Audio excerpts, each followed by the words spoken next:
Buonasera e ben ritrovati con l'informazione flash di New Sicilia, questi titoli più importanti del pomeriggio.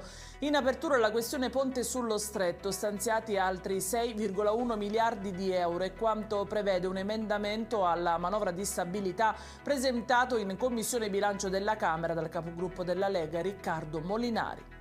Manifestazione a Palermo questa mattina contro la costruzione di 2 inceneritori per lo smaltimento dei rifiuti annunciata dal governo regionale. Circa 200 le persone che si sono riunite davanti alla sede del presidente Schifani. Così la Sicilia diventa la pattumiera d'Italia, ha detto Lidia Adorno del Movimento 5 Stelle. Smantellata una piazza di spaccio a Brancaccio, i pusher vendevano dosi di crack e cocaina anti a domicilio e su ordinazione, eseguite 10 misure cautelari. Rinchiusa in casa e seviziata da 2 anni, questo l'inferno vissuto da una donna di 32 anni vittima del marito.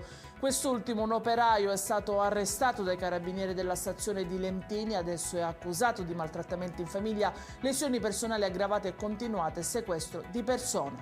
E in chiusura il meteo, domani l'alta pressione si indebolirà portando aria umida e un aumento delle nubi dal pomeriggio fino a cieli nuvolosi in serata, temperature in calo.